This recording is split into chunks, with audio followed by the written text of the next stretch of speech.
La Constitución mexicana ha sido reformada nuevamente. Nuevas leyes que requieren sin duda nuevas instituciones. ¿Cuál es el estado del Estado en nuestro país? ¿Por qué requerimos reflexionar a unos cuantos años del centenario de la Constitución mexicana? De eso hablaremos con el doctor Diego Valadez.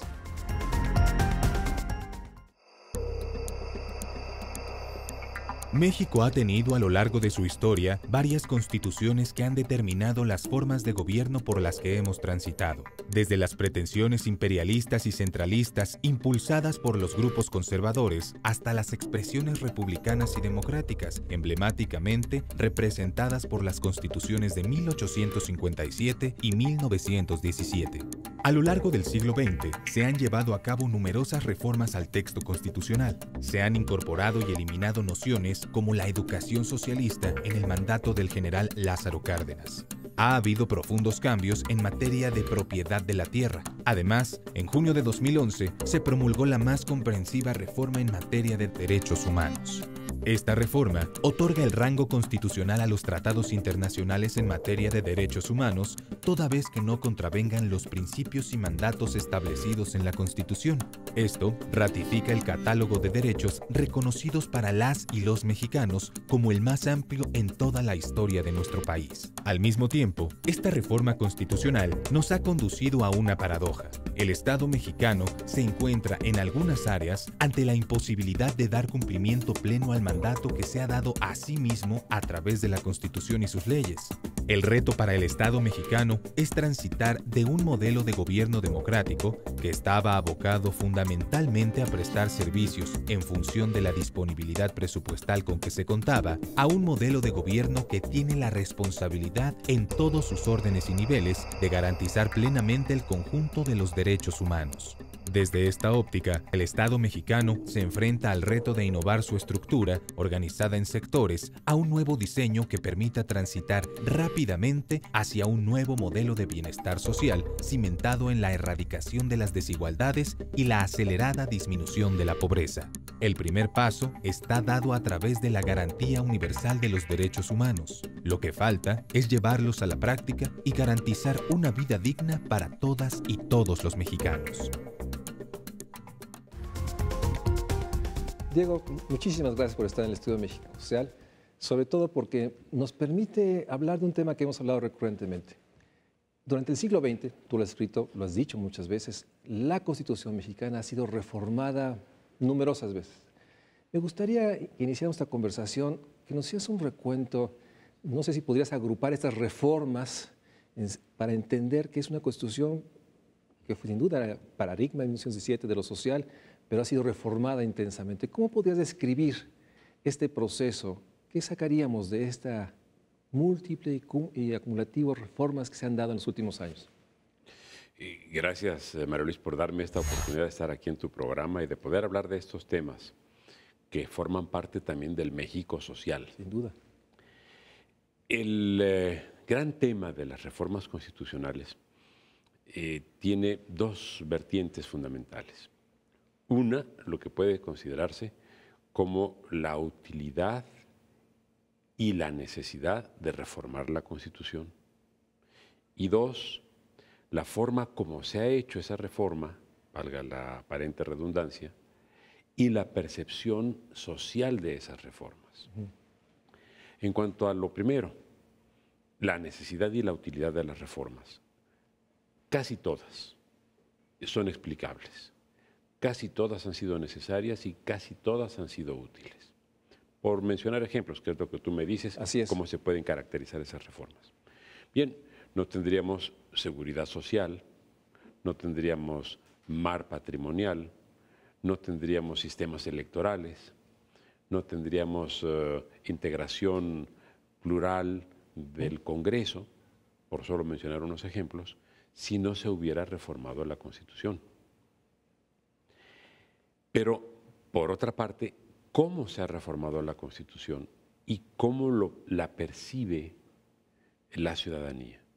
Bueno, se ha reformado muy mal, porque siendo adecuados, justificables, necesarios, los temas que se han abordado y la naturaleza de las reformas, como mencionaba lo de seguridad social, por ejemplo, en el año 43, o digamos el derecho a la protección de la salud en el año 83, siendo necesarias las reformas, en su mayor parte se han inscrito en la Constitución de una manera exhaustiva, como si se tratara de poner allí no solo la norma que corresponde a una Constitución o el principio que debe contener la Constitución, sino también toda la reglamentación de cómo se debe llevar a cabo eso que se está introduciendo. Ahora, este proceso, y déjame citarte porque es un texto tuyo, tú hablabas en un texto, una primera etapa de reformas en la cual se fortaleció el presidencialismo. Así es. Una segunda etapa en que se empieza a dar derechos, derecho a la mujer para ser el más emblemático. Por ejemplo. Y una tercera etapa reciente, los 90, electoral. O sea, tres grandes grupos de reformas, de alguna manera son no solo necesarias, eran, digamos, explicables. Así es. Pero ahora me estás señalando que no solo es el contenido, sino la manera.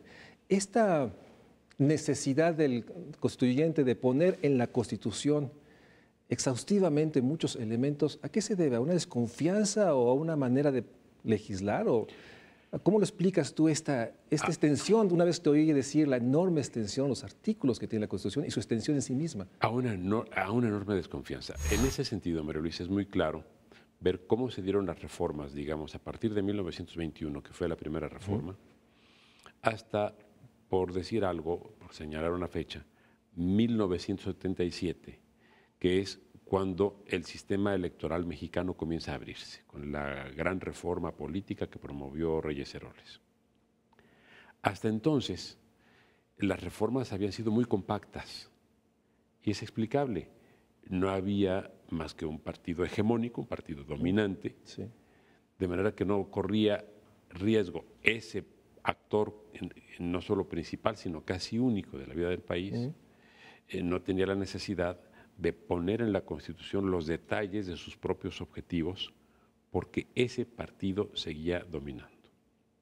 Pero cuando la legislación, y en particular la reforma constitucional, comenzó a ser objeto de negociación con las fuerzas políticas emergentes en el país, esas fuerzas políticas comenzaron a exigir un mayor nivel de detalle, por esto que tú señalas, por la desconfianza. Un mayor nivel de detalle para evitar que en la legislación ordinaria el partido todavía dominante pudiera recortar o modificar los objetivos que se habían planteado o que se estaban plasmando en la reforma constitucional. Y entonces comenzó a darse una exigencia progresiva por lo que respecta a los partidos de oposición frente al partido dominante de mayor detalle. Pero luego cambió la dinámica. Los partidos de oposición comenzaron a crecer y entonces fue al partido dominante al que también le interesó poner muchos más detalles de los que habitualmente se incluyen en una constitución como una especie de salvaguarda de su propia hegemonía. Y entonces, por razones distintas, unos, los que estaban en la oposición, para evitar los abusos del poder, y otros, los que estaban en el poder, para evitar perderlo, comenzaron a saturar la Constitución de elementos que deben ser parte de reglamentos. Leyes secundarias. De leyes secundarias, pero nunca de la Constitución. Y eso se tradujo ya en un patrón de reforma que estamos viendo hasta la fecha, y cada vez las reformas constitucionales son más prolijas en detalles exhaustivos. Detalles exhaustivos. Hemos llegado a excesos, digamos, en materia política. Se llegó a poner hasta la duración en segundos de los spots de los partidos políticos en la Constitución. En la Constitución. Y esto, bueno, tiene dos efectos. Por una parte, lleva una Constitución que en lugar de ser el gran marco orientador, digamos, de la nación, se convierte en un decálogo, detalle, más bien un gran catálogo de ciertas características del derecho que no necesariamente deberían ir ahí. Exacto. Digamos, en el gran concepto original del constitucionalismo estaba presente la idea del contrato social. y las constituciones expresaron eso, un gran contrato social. Y hoy lo que expresan son contratos políticos entre dirigentes políticos, porque ni siquiera corresponden a lo que como ciudadanos estamos esperando todos los mexicanos. Lo que están buscando ahí son solamente los elementos de seguridad de sus propios intereses. Pero ya en lo social específicamente tenemos también esta, no sé si contradicción. Por una parte, algunos derechos sociales se explicita claramente la característica del derecho y en otros queda ambiguo, queda suelto, que también entonces tenemos un derecho a la vivienda, un derecho a la alimentación, ¿no? En el cual pareciera ser que es simplemente un derecho programático. Eso que señalas es otro de los grandes problemas. ¿Necesitamos políticas de vivienda? Sí. ¿Necesitamos políticas en materia de alimentación? Sí. Pero ¿qué pasa cuando el Estado se da por satisfecho con grandes enunciados en la Constitución, donde queda establecido que el Estado garantiza el derecho a la vivienda y garantiza el derecho a la alimentación y garantiza el derecho a la felicidad y a la equidad de los menores, de los niños, de las niñas?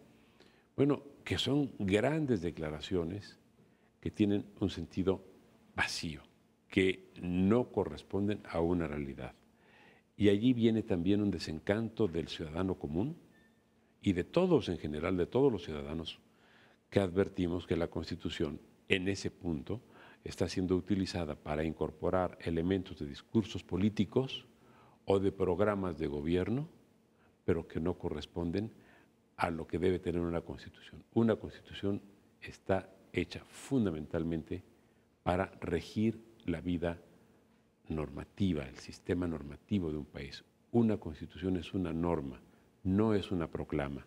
Y muchas de nuestras disposiciones constitucionales tienen más el sentido de una proclama que el de una norma. ¿Estarías de acuerdo si podríamos sintetizar este bloque y decir que actualmente nuestra Constitución dejó de ser la norma máxima que orientara y es un compendio de visiones de poder, de visiones sociales, que hacen realmente muy difícil para el Estado, el instrumento privilegiado para aplicar la norma, cumplirlas? ¿Estarías de acuerdo con esta conclusión de este primer segmento? Sí, sí, con todas las implicaciones que tiene y que efectivamente comparto. Debe ser una norma máxima, la norma suprema, y la hemos convertido en una norma reglamentaria de manipulación y de uso cotidiano que en muchos casos ni siquiera es aplicada. Vamos a un corte. Estamos con el doctor Diego Valadez hablando de la enorme realidad de nuestra Constitución. Esta evidencia de que hoy la Constitución dejó de ser la norma máxima que guiara a la nación y orientara el esfuerzo del Estado. Vamos a un corte y regresamos al Estudio de México Social con el doctor Diego Valadez.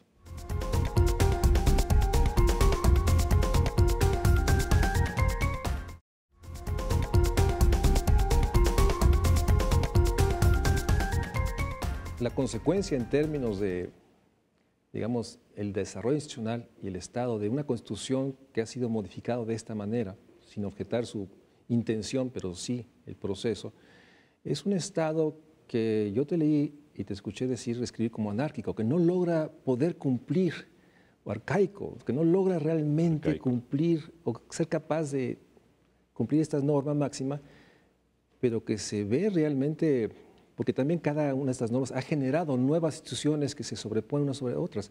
¿Cómo podríamos ver este proceso, digamos, del desarrollo institucional del Estado mexicano como consecuencia de esta realidad de una Constitución que ya no cumple su cometido fundamental de ser la gran norma que con claridad establezca el rumbo de la nación?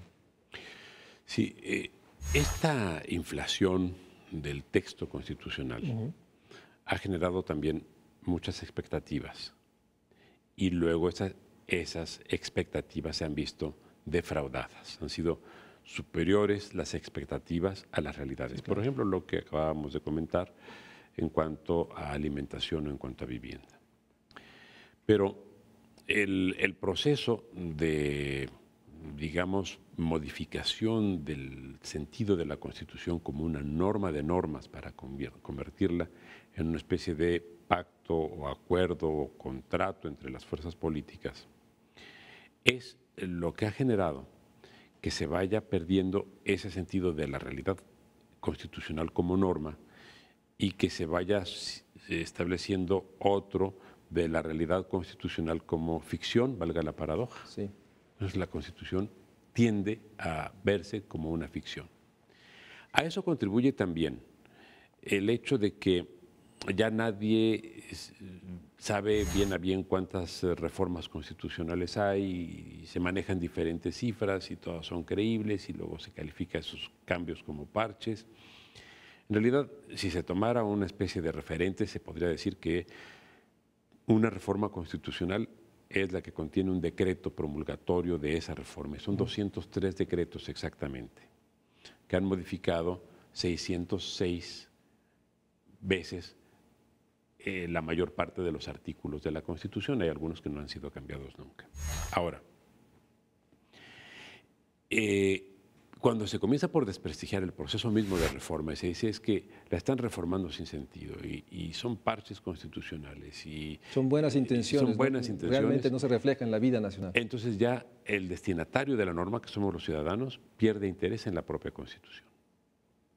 Pero luego vemos, María Luis, ya fuera de la parte estrictamente formal, que a los mexicanos no nos está yendo bien, sí, que ¿no? Tenemos con una constitución social, y decimos que es la primera constitución social del siglo XX, lo cual es cierto, tenemos un 50% de la población en pobreza, entonces dice uno, a ver, ¿cómo podemos tener una constitución social y un país de pobres? O cuando hablamos de los avances democráticos del país, que están en la Constitución, pero vemos que la corrupción se multiplica y que no tiene consecuencias. Entonces decimos, ¿dónde está la Constitución? ¿Y dónde están las normas? ¿Dónde está la Constitución social? ¿Dónde está la Constitución democrática? Y encontramos que el cotejo, la comparación entre la norma y la normalidad, pues indica que la norma puede decir muchas cosas que resultan convincentes, pero que la normalidad nos está ofreciendo muchas realidades que resultan frustrantes. Y eso también afecta a una Constitución. ¿Por qué nos pasa eso? ¿Todo es culpa de la Constitución? No necesariamente, pero sí bastante. ¿Por qué? Porque en la Constitución ya construimos un buen sistema electoral, con los errores que tiene cualquier sistema, con las altibajas que se producen en cualquier país. Pero no hemos construido la etapa siguiente. Le dimos al Congreso el sentido de una institución plural, y lo es. Están reflejados en el Congreso todos los puntos de vista, o la mayor parte de los puntos de vista dominantes en el orden político, en el orden social, en el orden económico. Hay de derecha y hay de izquierda, hay progresistas y conservadores, hay de todo. Pero ¿qué pasa con esa pluralidad que está presente en el Congreso? Que el gobierno sigue siendo un gobierno monolítico. Uno puede entender que durante el periodo de la hegemonía, cuando un partido, el PRI, tenía el 80% del Congreso, pues tuviera también en la presidencia el 100% del poder. Pero cuando el partido que tiene más apoyo congresual tiene el 36% del Congreso. La primera mayoría. La primera mayoría. Y el que tiene más apoyo electoral tiene el 36% de los votos. Digamos, el presidente que tuvo más votos entre los últimos tres fue Fox con el 41%. Pero con el 41%, que con el 35% de la votación se tenga el 100% del poder, es evidentemente una contradicción en un sistema democrático. El arcaísmo de nuestro sistema presidencial vicia todo el resto del sistema institucional y democrático del país. Y por eso es tan disfuncional y por eso tenemos un sistema de pobreza, porque no hay programas contra la pobreza que duren más de un sexenio, porque se utilizan los programas contra la pobreza con un alto contenido electoral. Y por eso hay discontinuidad en los proyectos y en los procesos políticos. O sea, esta realidad generó un mapa de instituciones sociales o instituciones públicas incapaces de lograr capturar la voluntad que por lo menos el Congreso. Así es. Entonces hay un problema de diseño de la institucional.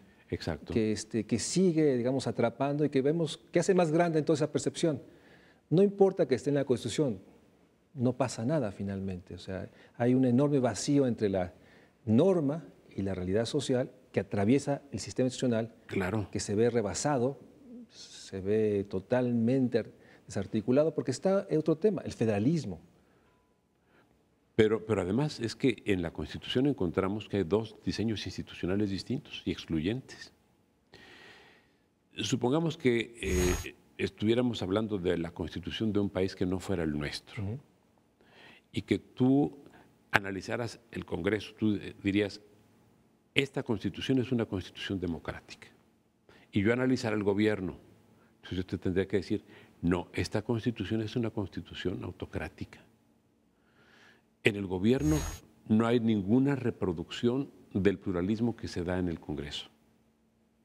Son, por tanto, dos niveles institucionales los que tenemos en la misma Constitución que generan una especie de, vaya, una profunda contradicción. Se están apuntando apenas los remedios, pero estos habían sido planteados hace mucho tiempo y ahora estarán en vigor, pero hasta 2018. A partir de 2018 podremos tener en México gobiernos de coalición. Y en buena hora que ya por lo menos se haya abierto esa opción. A partir de 2018 la percepción de la Constitución va a comenzar a cambiar discretamente, si es que tenemos la misma Constitución para entonces, porque ya se permitirá que el gobierno refleje la composición plural del Congreso. Y dos, ya se obligará a que el gobierno someta el Plan Nacional de Desarrollo, que es su programa de gobierno, a la aprobación del Congreso. Sí, que hasta ahorita sigue siendo un documento, digamos, totalmente de un evento, de un acto. No hay realmente rendición de cuentas sobre ese programa. No hay rendición de cuentas, pero además la ley establece, la ley de planeación, que sea la Secretaría de Hacienda. 25, así es, el artículo 25 constitucional más la ley de planeación. Así es. Y la ley de planeación dice que es responsabilidad exclusiva de la Secretaría de Hacienda elaborar el Plan Nacional de Desarrollo. ¿Qué participación tienen ahí nuestros representantes, los representantes de las personas que nos están escuchando y viendo? Ninguna. Entonces, la representación de la nación no tiene ninguna injerencia en la definición del programa de gobierno que se nos aplica a todos. Esa es una gran contradicción. Y regresando al tema de esa estructura institucional que de alguna manera refleja este enorme vacío entre la norma y la posibilidad de aplicarla. Pero recientemente parece ser que, no sé si valdría la pena que reflexionaras esta hipótesis, la desconfianza a la institucionalidad ha sido también causa de que ahora tenemos esos organismos autónomos. Otra estructura institucional que pareciera ser que reconoce la enorme, digamos, incapacidad o posibilidad de ser instituciones, digamos, legítimas, creíbles, eficaces, eficientes, transparentes, ¿sí? Se construye ahora otra estructura, ya son 10 organismos autónomos, que a mi juicio hace más visible esta fotografía que nos estás dando de un sistema institucional pues que es incapaz de cumplir la norma máxima. Sin duda, esto que estás diciendo es otro de los varios problemas que tenemos. Un buen sistema democrático se construye esencialmente con un sistema de partidos y un sistema representativo, porque es con el que estamos en contacto los ciudadanos. Y dos, con un gobierno responsable ante ese sistema representativo. De manera que sean los representantes de la nación los que puedan estar convocando a quienes ejercen las funciones de poder para que informen, para que reciban los puntos de vista y las orientaciones que les dan los representantes de la nación y eventualmente para que si los informes y el desempeño no resulta satisfactorio, los representantes de la nación puedan censurarlos. Digamos, esto es lo que pasa en términos muy concretos y muy sintéticos en un sistema democrático que funcione razonablemente. Pero ¿qué está pasando en este caso que tú señalas y que es clave? Que estamos construyendo ínsulas de poder que ya no dependen ni del gobierno cuyo titular todos elegimos, ni del sistema representativo que de acuerdo con la Constitución es eso, la representación de la nación. Y entonces estamos construyendo ínsulas de poder autónomas y realmente soberanas, porque no responden ante nadie. Y ahí estamos dándoles ya, a eso les estamos dando facultades en materia de comunicaciones, en materia de energéticos, en materia financiera, en una pluralidad de cuestiones que son del interés de la sociedad mexicana y cuyos integrantes, los de estos organismos, no van a responder por lo que hagan ni ante el gobierno ni ante el Congreso. Bueno, esto es en el orden, calificándolo en términos muy coloquiales, es un disparate. Una tendencia a un mayor desorden institucional. Así es. Que sin duda hace necesaria lo que me gustaría que reflexionáramos en el siguiente corte. Se requiere sí reformar las reformas para darle cierta orden, articulación al marco normativo, a la norma de la norma. Pero eso no es suficiente si no logramos también hacer la reforma del Estado social, digamos, para hablar del tema. Y esto nos pone una agenda enorme. De eso hablaremos con el doctor Diego Valadez regresando del corte.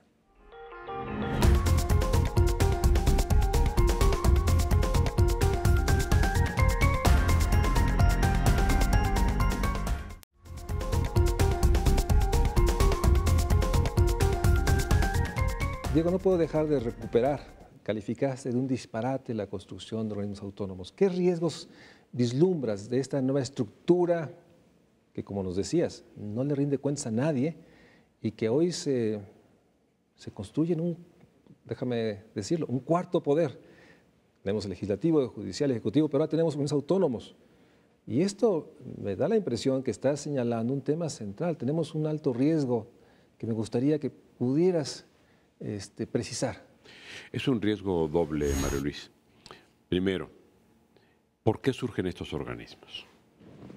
Surgen por algo que mencionaste en la parte inicial del programa, un problema de desconfianza. A la desconfianza que se da y que ya mencionamos entre los protagonistas de la política, entre los dirigentes de todos los partidos, y que es desconfianza hacia afuera y también hacia adentro, porque también en la estructura de los partidos hay expresiones de desconfianza muy pronunciadas. También se da una enorme desconfianza por parte de la ciudadanía. Y fueron las exigencias ciudadanas las que comenzaron a plantear la necesidad de que hubiera ciertos órganos que ejercen poder y que no dependieran ni de los partidos ni del gobierno. ¿Por qué? Por desconfianza también a los partidos y al gobierno. Y lo peor es que la propia estructura del poder, desde los gobiernos y desde los congresos o las legislaturas, se le dio razón a esa desconfianza y se alimentó la desconfianza. De manera que ahí hay un riesgo, porque la presencia creciente de este tipo de organismos refleja, repito, desconfianza. No es la lógica de las agencias gubernamentales que existen en Europa o que existen en Estados Unidos, donde la razón ha sido simplemente construir organismos especializados técnicamente. Eficaces, muy profesionales, pero todos son responsables ante los parlamentos o ante el Congreso de Estados Unidos. Si estamos en Europa, esos organismos técnicos son responsables ante el Parlamento europeo, si son órganos europeos, ante el Parlamento británico o el Parlamento alemán. Y en Estados Unidos ante el Congreso. Y rinden cuentas incluso a veces semanalmente. En México no, son agencias técnicas a las que les hemos dado todo el poder político. Esto es una verdadera anomalía en cualquier sistema constitucional. Por eso lo califique como un disparate. No, pero es una paradoja porque surgen con cierta aura de que son positivos, la autonomía, así es. Pero refleja esta desconfianza ya no solo con el Ejecutivo, sino el Congreso, y si con estas concentran gran cantidad de poder y no necesariamente la conformación inicial de sus consejeros o directivos garantiza, digamos, la eticidad, la visión, el compromiso con el Estado. O sea, y han crecido, son casi 10 en los últimos años, ¿no? Y pareciera que esto, por otra parte, debilita la estructura institucional que sí está sometida o al Ejecutivo o a rendir al Congreso, con sus limitaciones, cuentas. Entonces, realmente estamos abundando en este desorden institucional o en esa desestructuración, estos subconjuntos de estructuras de gobierno, ¿sí?, que ya no solo no responden a una lógica de sistema o una lógica mayor, sino que ahora tienen que compartir poder, finalmente hablamos de poder, con esta otra estructura. Y eso nos pone en una situación muy complicada en términos de cumplir la norma mayor. Muy complicada, porque justamente se ha ido desmembrando el poder y se han ido construyendo ínsulas que, pues en cuanto a su desempeño, tendremos que confiar ya en lo que cada uno de los integrantes y el conjunto de los integrantes de esos órganos quieran responderle a su propia conciencia, porque ellos no son responsables más que ante su conciencia, lo cual es gravísimo. No, es como si estuviéramos en la Edad Media en materia de poder. Sí, la idea fundamental de los contrapesos. No existe, se rompió en este caso, se rompió por completo. Y por supuesto, eso va a representar un gran problema cuando se intente reformar al Estado y reconducir todo eso a donde siempre debe haber estado. Si vamos, por ejemplo, a lo que vemos, a lo que analizamos, a lo que se nos presenta todos los días en los medios de comunicación, encontraremos que en el mejor de los casos, los titulares de esos organismos informan a los medios de comunicación.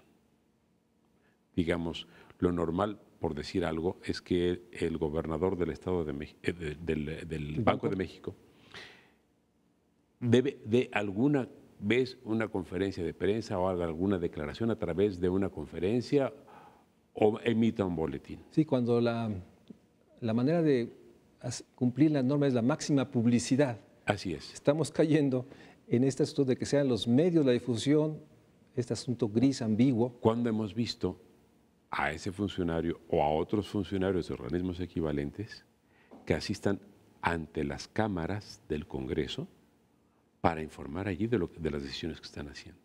Si nosotros vemos qué hacía el señor Bernanke o qué hace ahora su sucesora o qué hicieron los predecesores de él, iban permanentemente ante las comisiones del Senado y de la Cámara de Representantes en Estados Unidos a informar de lo que estaba ocurriendo. Yo recuerdo hasta como anécdota que cuando se dio la epidemia terrible hace unos años, la H1N1. Exactamente, estábamos mejor informados en México por lo que decía la secretaria de Salud, que informaba todos los días a las comisiones de ambas cámaras en Estados Unidos acerca de la evolución de la epidemia en México, que por las autoridades mexicanas, porque las autoridades mexicanas jamás fueron a la Cámara de Diputados a informar. Sí.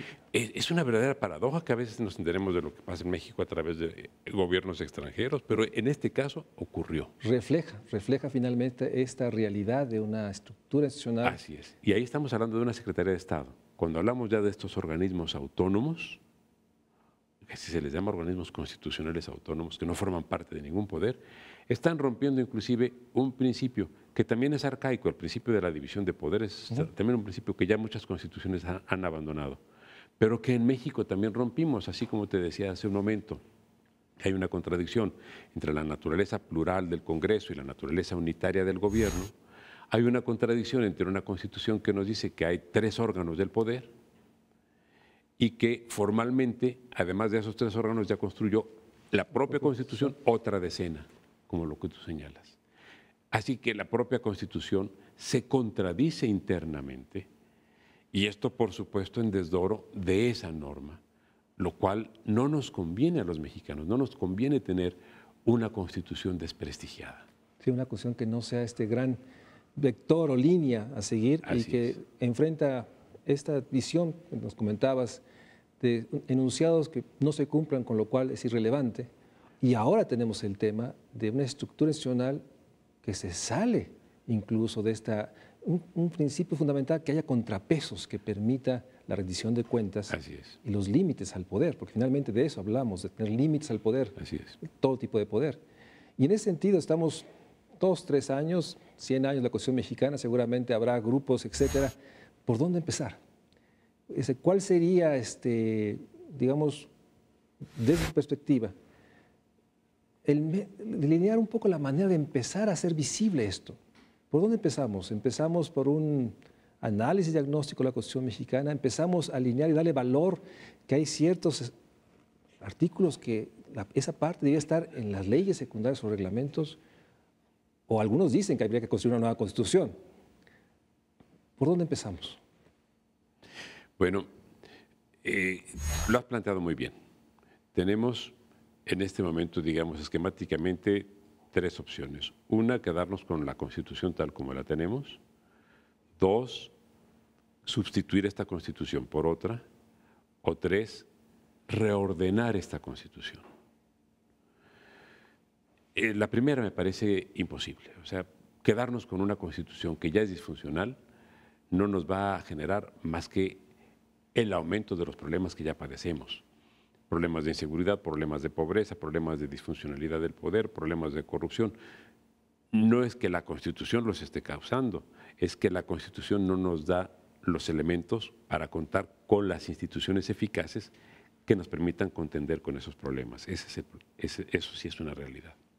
Entonces, seguir con la Constitución como está es inviable. Debería ser, digamos, el primer punto. Esta Constitución como está ha generado esta crisis de estatalidad, o sea, instituciones incapaces de cumplir la norma. Es una crisis de estatalidad, como tú la llamas. Y esto finalmente, digamos, sería, digamos, la reflexión fundamental que habría que hacer ahora. Así es. Ahora, el siguiente paso tendría que ver eso. Vamos a un corte y si me permites, en el siguiente corte podemos hacer esta reflexión. Magnífico. ¿Hacia dónde? Partiendo de esto que bien nos dice el doctor Diego Valadez, hoy tenemos una crisis de estatalidad, un sistema institucional incapaz de cumplir la norma mayor.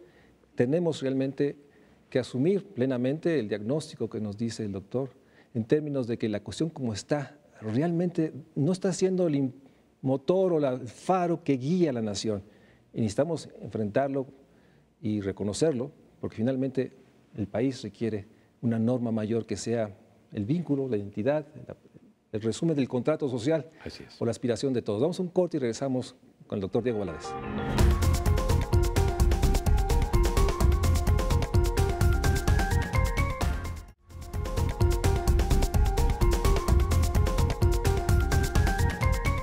Si no nos podemos quedar con la Constitución como está, porque realmente no cumple su cometido mayor, ¿cuáles son nuestras 2 rutas que nos comentabas? Bueno, efectivamente no nos podemos quedar por lo que ya comentamos, más otra cosa que también hay que apuntar, porque ya trae una inercia que es imposible detener. Y es imposible detener por esto, porque se ha llegado a tal grado de detalle en la Constitución que ya es imposible hacer cualquier cambio en la vida institucional sin hacer varios cambios en la vida constitucional. Mira, cuando la Constitución fue redactada, lo estuvo en 22,000 palabras. En este momento ya llevamos en la Constitución 64,000 palabras. Es la segunda Constitución más extensa del planeta después de la India. Es imposible ya digamos, si lo comparamos con nuestra propia tradición, nos vamos al siglo XIX. La mejor Constitución del siglo XIX, la que más duró 60 años, fue la de 1857, liberal y longeva. Y estuvo redactada en 7,500 palabras. ¿Qué quiere decir esto? Que una Constitución breve da mucha flexibilidad a las instituciones y al sistema normativo. Una Constitución tan detallada como la nuestra obliga a que siempre haya que estar regresando a ella para tocarla y retocarla, de manera que por eso, si nos quedamos con esta Constitución, que nos genera ya los problemas que hemos comentado, va a producir otro, y es que su inercia la llevará en N años a 100,000 palabras o a más, o sea, es algo absurdo. Así es. Absurdo. Quedan entonces 2 opciones, o una nueva Constitución o un reordenamiento de la actual. Analizándolo rápidamente, hacer una nueva Constitución en medio de un país políticamente fragmentado, con discursos políticos muy enconados y con una sociedad altamente desconfiada, Una democracia blanda, una democracia que no logra realmente Así es. expresar la voluntad de las mayorías, más allá del proceso electoral, ¿no? Una Así es. democracia de una ciudadanía también A intermitente. lo mejor nos llevaría eso a construir una constitución peor de la que tenemos. Es un riesgo, siempre es un riesgo. Siempre es un riesgo, porque si se buscara un consenso en las condiciones actuales del país de enfrentamiento y de desconfianza, con una gran retórica de la intransigencia ya establecida y además con una enorme desconfianza, pues a lo mejor construiríamos una constitución peor y con un agravante. A lo mejor ni siquiera los consensos fundamentales alcanzados en 1917 Se logran nuevamente. se logran, y a lo mejor perdemos lo que de social avanzado hay en la Constitución. Así es, sí, sí. Siempre estaría el riesgo ahí. Ese sería un riesgo. Entonces, la otra opción sería simplemente reordenar esta Constitución y decir, no vamos a agregarle ni a quitarle nada de lo que tiene, nada más vamos a decirlo mejor y a decirlo sintéticamente. Y a trasladar mucho de lo que está como detalle en la Constitución a leyes orgánicas de la propia Constitución. Este sería, digamos, el ejercicio más simple y el que nos permitiría devolverle a la Constitución una cierta dignidad. Adicionalmente, tendríamos que plantear que sí hubiera reformas en la Constitución, sobre todo para establecer un sistema democrático más complejo. ¿Qué le falta a nuestro sistema democrático? Un sistema democrático se construye esencialmente con dos grandes elementos: libertades públicas y responsabilidades oficiales. En México ha prevalecido el concepto de libertad. Ninguno, ni tú ni yo, que estamos hablando en este programa, nos podemos quejar de falta de libertades, ni quienes nos siguen en el programa, ni ningún ciudadano. Habrá episodios limitativos, pero esos se dan también en cualquier sistema. Nada más que aquí todos somos libres.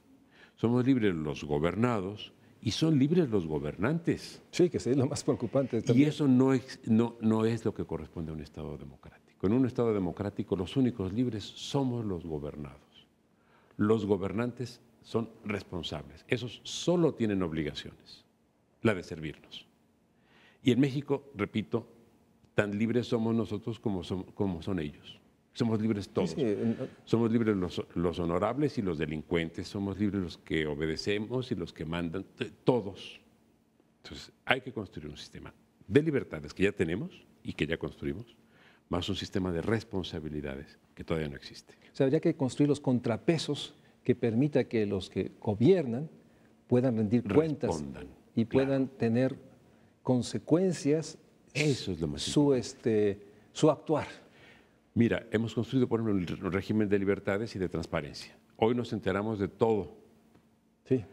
Hace unos años nos lo imaginábamos. Hoy tenemos la seguridad.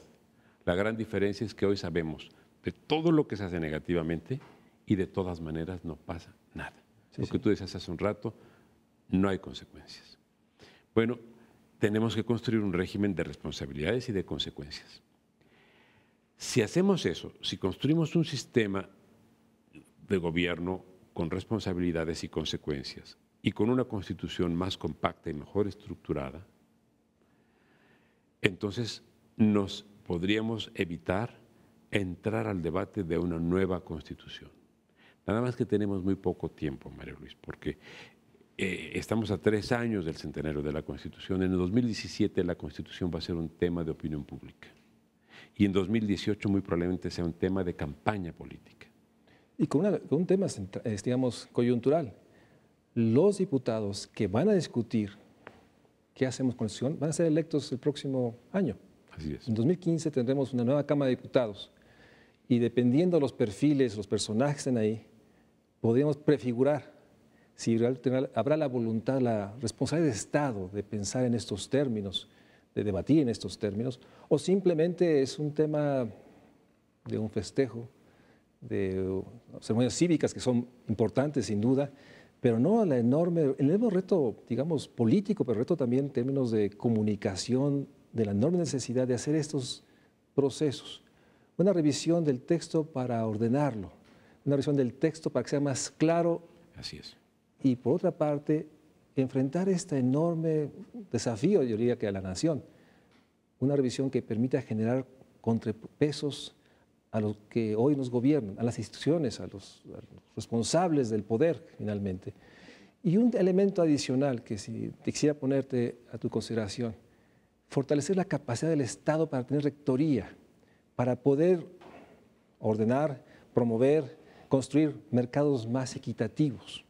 Porque hoy nos encontramos también en estas consecuencias que tenemos un Estado que no solo es débil en términos de su poca transparencia o la poca rendición de cuentas, sino es débil porque a la hora de ahora no podemos exigirle al poder privado pues realmente que cumpla la norma.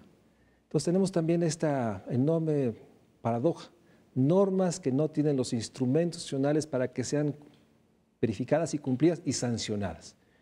Así lo podrías sintetizar en términos de una ruta con un tema que yo me quisiera tu reflexión. Tendremos en septiembre de 2015 nuevos diputados que inmediatamente van a enfrentar pues, el reto de que van a pensar y hacer. Y yo no sé si los partidos están pensando en postular a personajes que tengan estas capacidades o simplemente las cuotas del poder interno. ¿Cuál sería tu visión más apelando? ¿Eres pesimista, eres optimista? ¿Cómo ves el proceso? ¿Podremos hacerlo? Yo soy muy optimista. Soy muy optimista porque, digamos, si revisamos retrospectivamente nuestros procesos históricos, vemos que siempre ha habido, así sea mediante improvisaciones de última hora, pero respuestas que han resultado en muy buen número de casos positivas para la vida del país. Nuestra propia Constitución, fue el 23 de enero de 1917 cuando un grupo de diputados exigió que se introdujera el régimen del trabajo en la Constitución.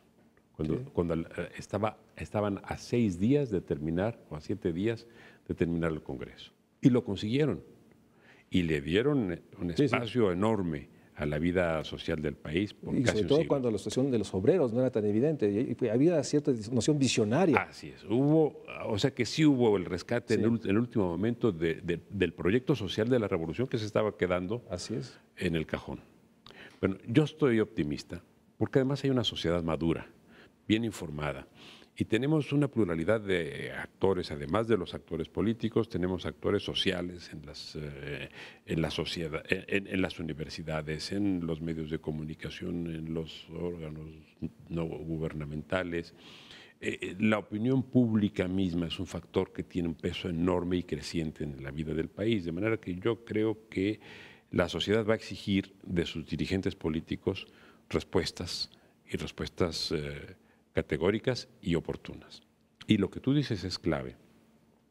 Veremos cuál es la disposición, el talante de los partidos políticos con relación a nuestro sistema constitucional a partir de cómo se integren las cámaras el año próximo, con la ventaja de que eso sí está a la vista. En todos los partidos hay, y los conozco a muchos de ellos, hay ¿hay plena conciencia de este enorme reto que este próximo Congreso tendrá? Sí, no sé qué tan influyente vaya a ser el número de personas que en cada partido está consciente de esto, pero en todos los partidos hay clara conciencia de que se requiere avanzar hacia un nuevo orden constitucional, una nueva constitucionalidad en el país, con nueva constitución o con constitución reordenada. Eso es muy tranquilizante porque sí está presente en los partidos. Y todos los partidos, además, tienen gente muy experimentada en el orden político y político-jurídico para estar representados en una asamblea que muy probablemente tenga que discutir estos temas muy pronto. En ese sentido estoy optimista. ¿En qué otro sentido lo estoy? Creo que las condiciones de deterioro de la vida institucional ya no dejan lugar más que a la búsqueda de remedios. Sí, no puede continuar esta debilidad nacional que se percibe en las viejas instituciones. Así es. Que han envejecido enormemente, aquellas que fueron producto del siglo XX, y las enormes limitaciones de las actuales, que no logran insertarse, ni articular ni redes, ni sistemas, etc. Entonces sí, hay una noción de que cada vez se le exige más a las instituciones. Así es. Y es algo más que recursos, ¿estarías de acuerdo? Sin duda.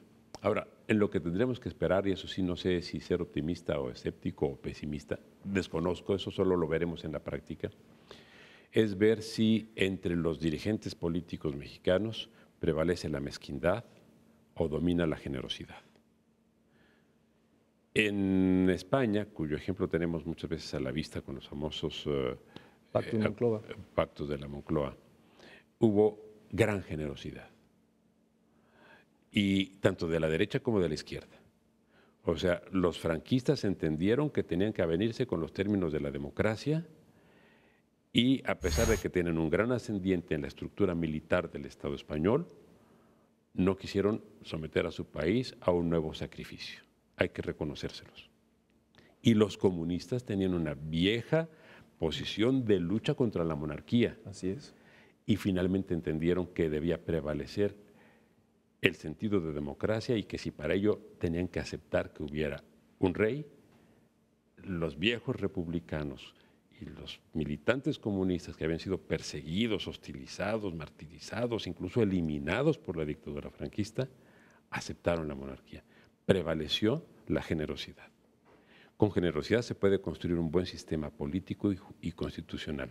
Si lo que prevalece es la mezquindad, que cada quien lo que quiere es preservar su propio interés y hacer valer sus propias intereses, decisiones, entonces vamos a tener problemas muy serios. Pero para eso hay que confiar en que los vamos a estar vigilando y que además, a partir de 2018, ya van a ser reelegibles los que hayan sido elegidos en 2015.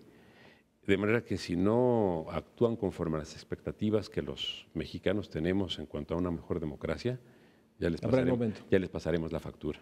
Con este comentario del doctor Diego Valadez, terminamos este programa. No hay duda, tenemos una enorme oportunidad, nuestra generación, de realmente aprovechar el momento histórico, el 2017, para hacer un alto, una reflexión que permita fortalecer el Estado, que es construir un Estado social, construir un nuevo curso de desarrollo que permita garantizar un México social donde todos, realmente todos, tengan la capacidad de ejercer sus derechos. Pero pasa por una reflexión crítica, con una reflexión optimista, objetiva, de Diego Valadez, que mucho te agradezco que hayas estado con nosotros y con todo el auditorio de México Social. Muchas gracias. Muchas gracias, María Luisa, a ti.